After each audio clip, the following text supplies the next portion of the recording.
1,000 miles of sky. Now watch the waves come tumbling down.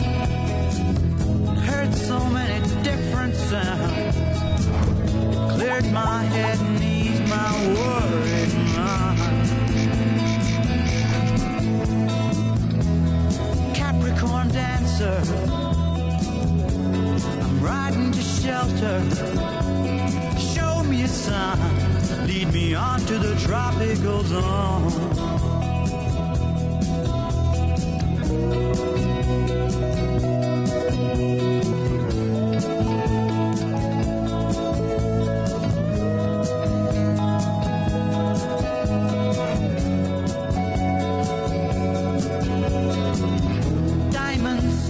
Out to sea, the sun keeps laughing down on me.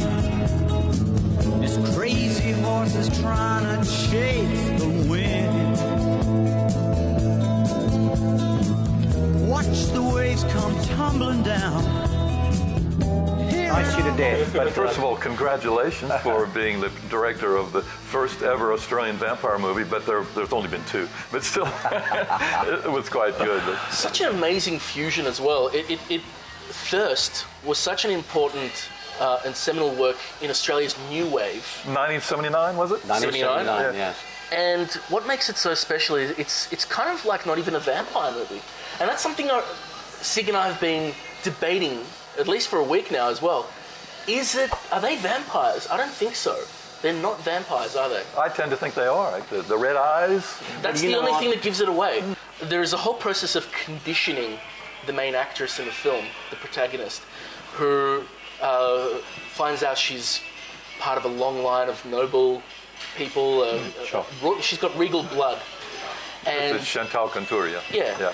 And this secret kind of committee of aristocrats come and meet her, and there is this man who wants to unite 2 family lines together, and he feels that the only way he could do that is by getting this woman to join their occult.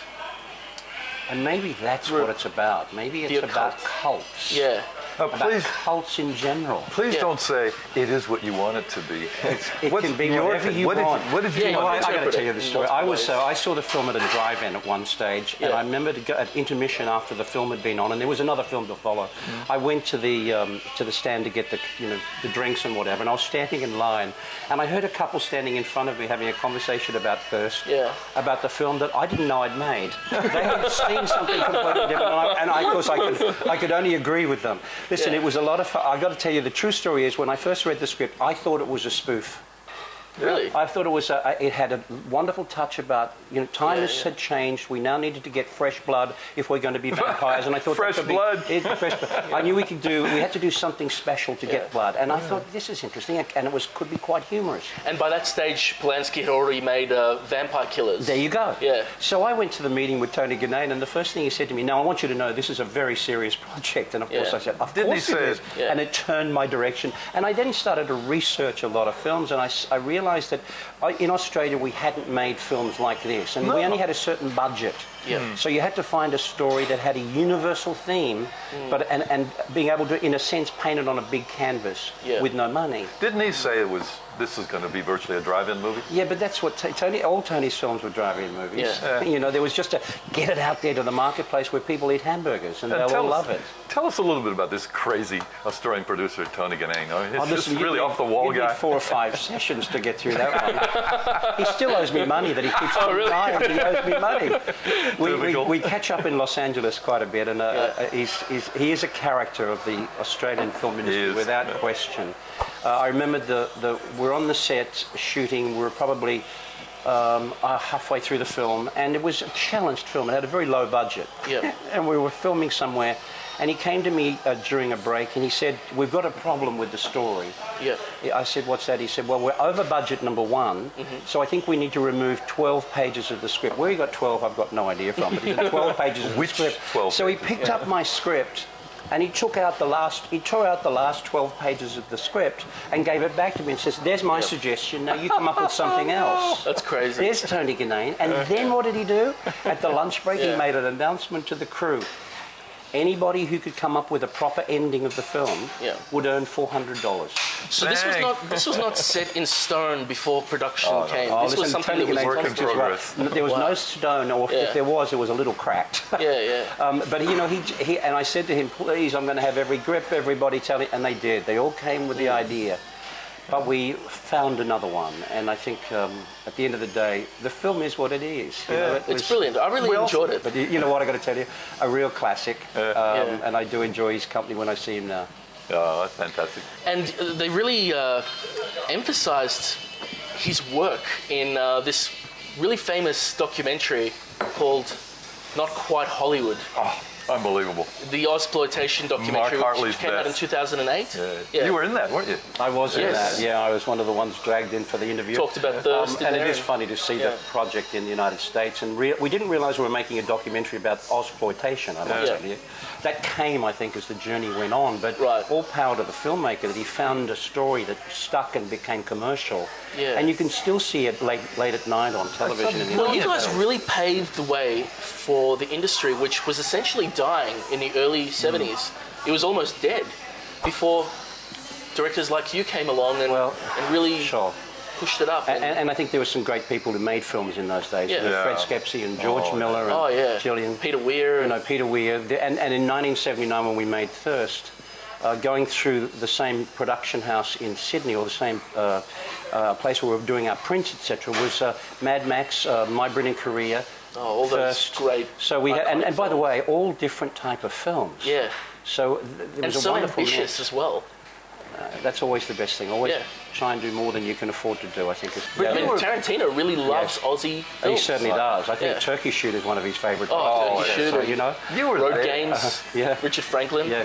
You were there in the early 70s, early days. I mean, it was like the seat of your pants filmmaking. You were like, there were no rules. You were making the rules. Yeah, yeah. It must have been exciting times. Do you remember what it was like then? Generally, you know, if you can remember the 70s, you weren't really there. That's not true. That's not true. Wasn't it the 60s? Yeah. But you know what? Speaking about Ganane, he gave directors like myself, and I came from television, you know, and suddenly now here I am at a time when the industry was suddenly coming out and becoming with fabulous people who had stuck with wanting to make good feature films.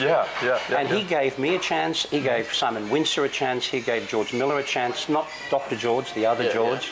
We all got an opportunity to make something for the first time, and I think it's what kept that whole thing and made it different. Every film that Australia was making at that time had a different story. So just speaking on that, you know, your first American film was Lies and Lullabies with Susan Day. I mean, she was like co-producer and the big star.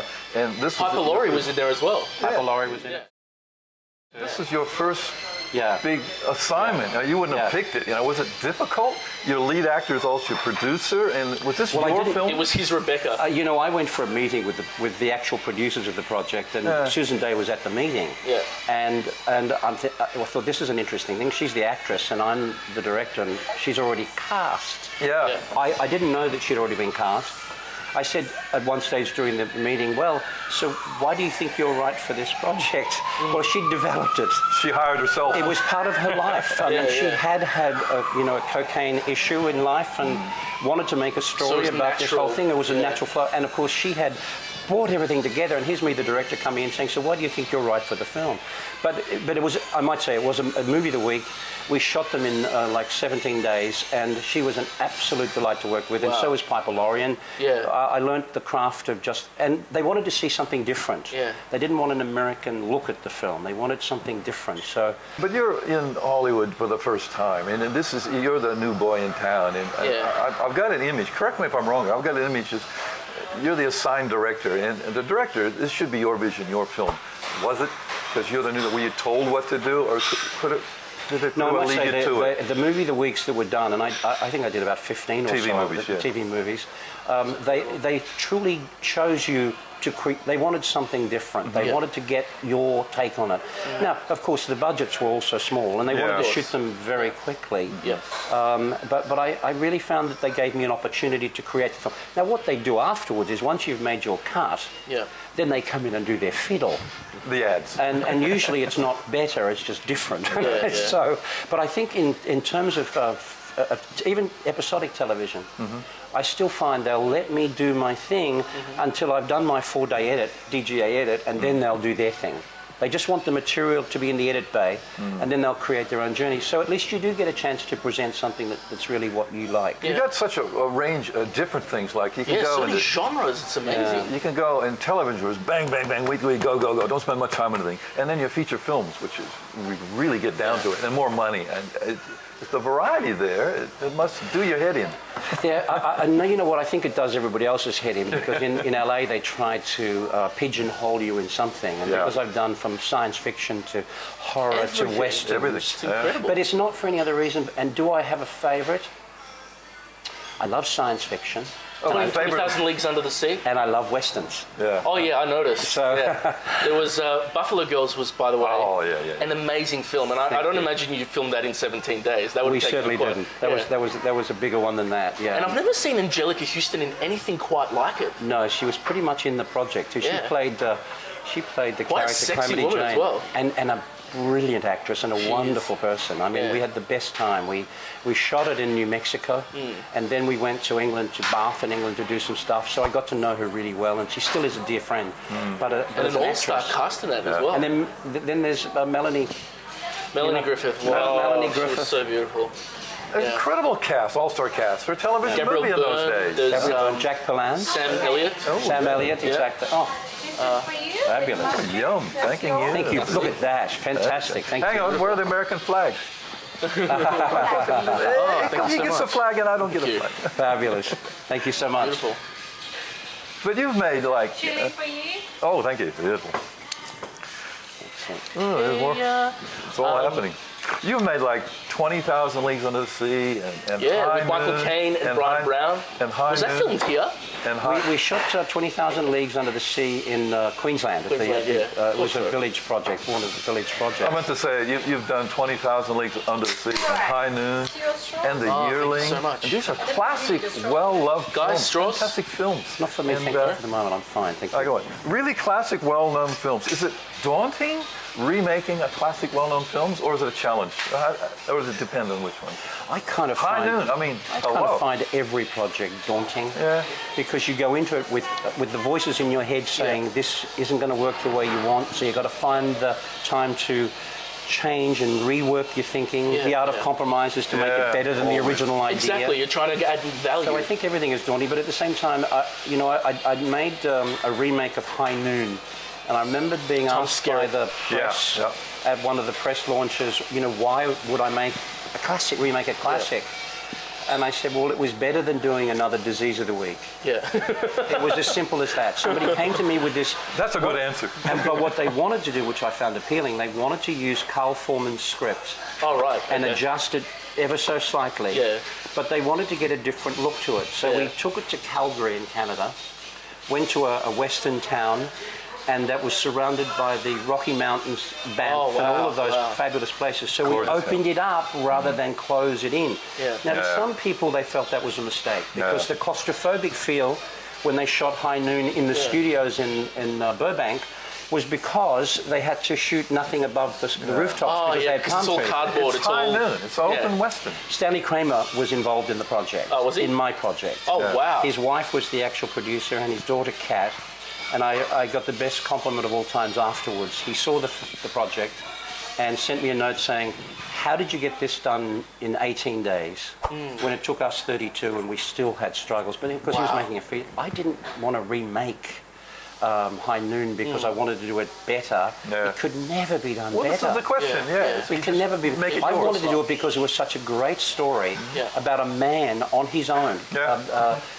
President Clinton was sent a copy of the movie. Oh, really? And sent back a signed script Wow. saying this is one of his most favourite films, the original, and that he complimented us on the making of this for television. Excellent. That's incredible. And you can imagine why Clinton liked it. Yeah. A man on his own, struggling against the... And just like Henry Fonda in Once Upon a Time in the West, you never saw Tom Skerritt in a role like that. Ever. Right.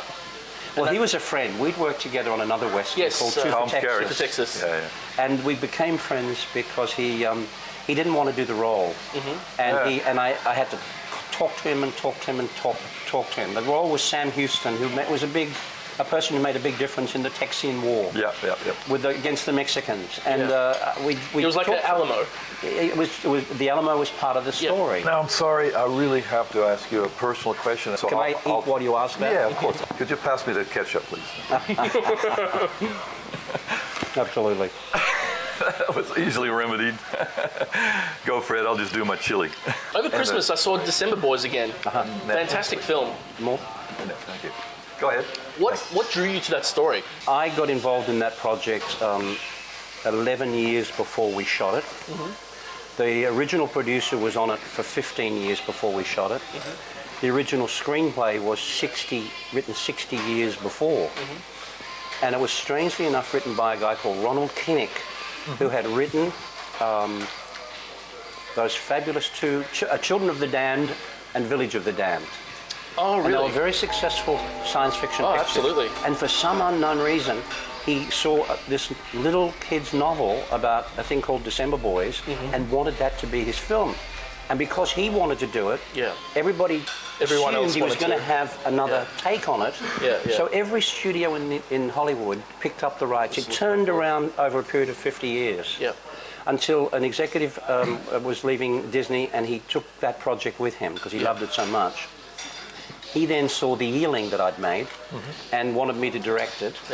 And then it took us another 11, 12 years to get that thing up and running. And I finally got Daniel Radcliffe. Was with Peter Strauss. The Yearling was with Peter Strauss. Love exactly. Peter Strauss. And that's one of the films I'm proud of. And it's interesting, it's a TV movie, but we shot that in the Carolinas. And it just...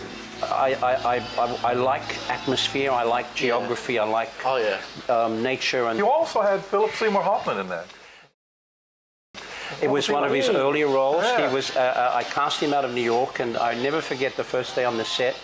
He was challenging, but I love that about him. You know, as an actor, he's got such an ability to get right into a character, but that means you've got to go with the journey. And I never forget the first day on the set. The crew was standing there, and we had a rehearsal, and I gave him a couple of notes, and I walked away, and the next minute I turned around, and he's walking towards me, and he walked right up to my face.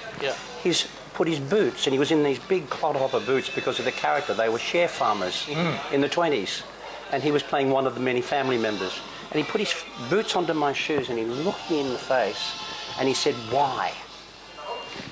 And I knew, and I could see the crew, and I could see the rest of the cast, and I thought, this will be interesting. And I said, if you remove your boots, I might be able to give you the answer. And I gave him some reasons why I was suggesting, and I said, there are any suggestions? See how you feel about them. He looked at me, he said, okay. And we hit it off like a house on fire from there on out. And he delivered stuff in this very small role, but he was with us for the whole of the shoot because he was in various scenes. He sounds pretty intense. He was intense, and yet if that's what his wonderful performances are about, is an intensity. A real dedicated actor, and his portrayal in Capote was incredible. Something like that. Great actor. It's a shame he's gone now. What was the Scientology one? That was another extraordinary performance. What was that one called? I've always forgotten the title of that. I don't remember either. But fantastic movie. But he was really, Philip was a really good, wonderful person and a really good actor, because that ability to pick up lines on a page and make it different each time. All I would have to say to him at times is just say, do it differently. Just following on from a method actor. Who's your actor's actor? Someone you just thought was brilliant to work with and just blew you away wonderfully, absolutely. Maybe Philip Seymour Hoffman. Yeah, you'd be right. Michael Caine. I mean, Michael was a delight. Michael would say, give me one print that I'm comfortable with, and then you can do as many as you like. He's so He was down in to earth. 20,000 Leagues Under the Sea. Yeah, with you. With Patrick Dempsey. Yeah. And also Brian Brown. And Brian Brown. I love Brian Brown. He's just such a great actor. Michael Caine can do no wrong. You know, I don't know how old he is now, but have you seen his new one? He's 80. 80. Have you seen his new one, Youth? It's out now. It's just a stunning. But I've seen the trailers and it looks fantastic. It's that, visually sumptuous. it's the eyes that light up when he speaks, and he's got all of that enthusiasm. I like him a lot. He's a Stunning. great actor. He's a real actor. Oh, yeah. You know, in a world where it's just filled with stars, he's a genuine actor. I've been lucky to, you know what, in Australia I've worked with a lot of really good people, from Jack Thompson and Brian Brown, through the Billy Hunters. David Hemmings? David Hemmings, I mean a whole range of people here too, and that to me is the treat of the job, is to come across somebody who's so connected to their work that they come with something that you just never expect. Yeah. Because if you expect it... Yeah. By the way, you had some problems in Thirst with, what's his name?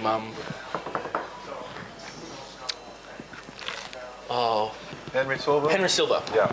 Henry Silva. He was afraid of heights. Oh, yeah. Henry was afraid of We everything. saw that in Not Quite Hollywood. Really? Yeah, 'Cause he he's always plays heavies in films. He always plays Yeah, I know, gangsters. I know. Like in Ghost Dog, he was the mafioso. Yes. But I think you might find that because, and if you ever look back at Thirst, he at times is wearing very heavy, thick-rimmed glasses. And he got to a stage of his life where the glasses were so thick that I think the height fear was because he couldn't see anything else.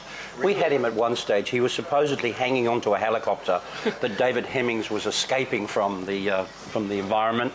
I could see how you guys used the stunt double. And he was supposed to hang on, and we were just lifting him up on a crane, and he would get 2 feet off the ground. Wasn't it? Yeah. And then he had to be dropped onto the power lines, and everything was done with doubles and taking him 2 feet off the ground. But he went 70 feet up in the end. Oh, so he says, but you know, it's a great story, isn't it? Apparently you weren't allowed to drop him on the wires and electrocute him. No, So they just did that anyway. But just prior to this, what had happened was David Hemmings was supposedly, he had landed the helicopter, and so we had the real helicopter land, and then we brought the cameras in close, and we had the engine still running, so that all David had to do was just mime some switches, and the rotors were still turning, so we'd get the reflection, and all the lights were brought in and were underneath the helicopter blades, and David's in the seat, and David wanted to look real. Yeah. So he decided, as the engine rotors are running down, to flick the switches. Yeah.